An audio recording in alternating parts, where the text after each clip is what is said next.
started having obsessive thoughts of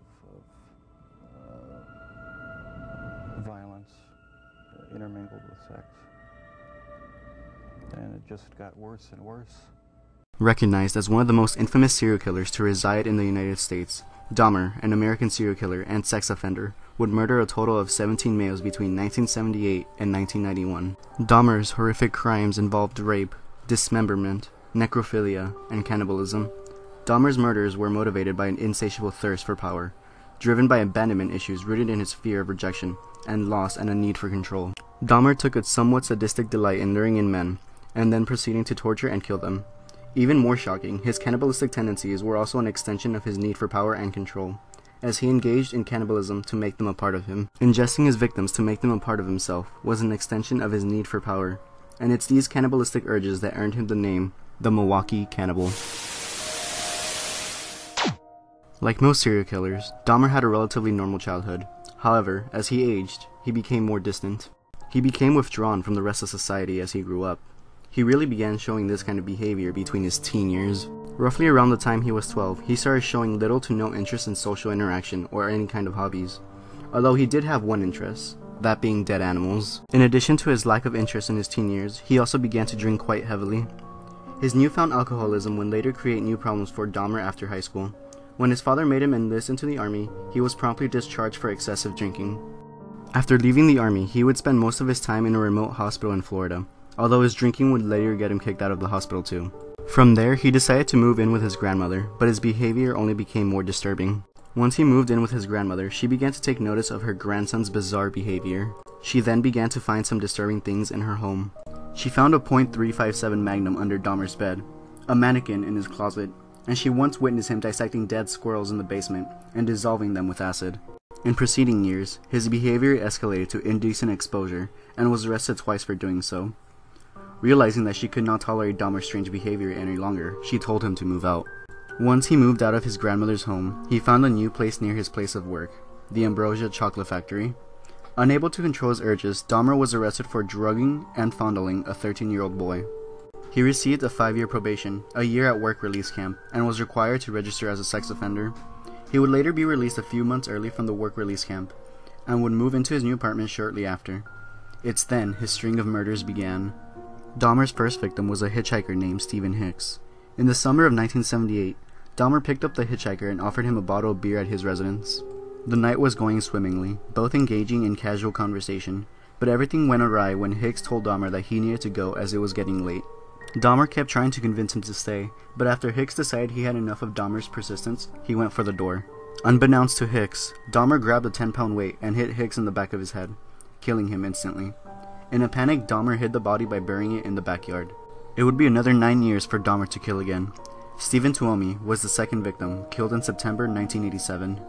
One lonely night, Dahmer went to a local bar to drink his sorrows away. It's at the bar he met Thome. Like before, they enjoyed casual conversation, and both were drawn to one another with the intention to have sex. Unfortunately for Thome, Dahmer would be the last person to ever see him alive, for Dahmer killed him with no actual reason other than impulse. Dahmer is even quoted in saying that he had no memory of committing that crime. After Thome, the killings became random, with 2 in 1988 and 1 in 1989. He would find himself living with his grandmother yet again, and it's at that time where he would kill a few more people. After Thome, he would frequent gay bars where he would meet men, have sex with them, and then kill them. He would once again move out of his grandmother's home and move into a new apartment, an apartment where he would kill 4 more in 1990 and 3 in 1991. One of the sadder stories to come from Dahmer's murders was that of a 14-year-old boy in 1991.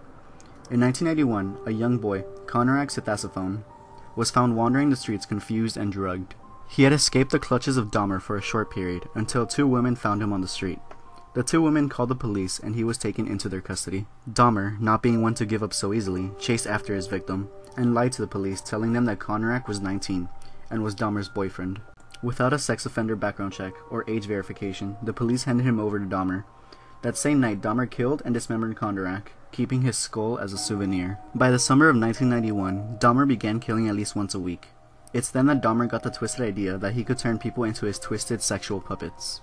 He experimented with many different techniques to try to achieve puppet-like states, mainly by drilling holes in his victims' heads and pouring acid into them. Soon, residents of the Oxford Apartments complex, the complex where he lived, began noticing awful smells coming from Dahmer's apartments, as well as loud noises from falling objects. On his final day as a free man, Dahmer tried to lure another man, Tracy Edwards, into having sex with him. As soon as he entered the apartment, Edwards was forced into the bedroom by a butcher knife-wielding Dahmer.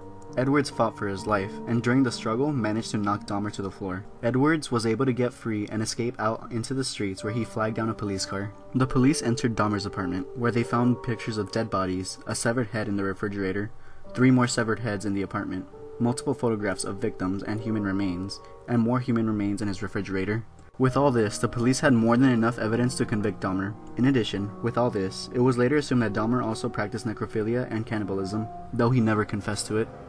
After being indicted for 17 different murders, his trial began January 30th, 1992. There, despite having the evidence go against him, Dahmer pleaded not guilty because he was insane.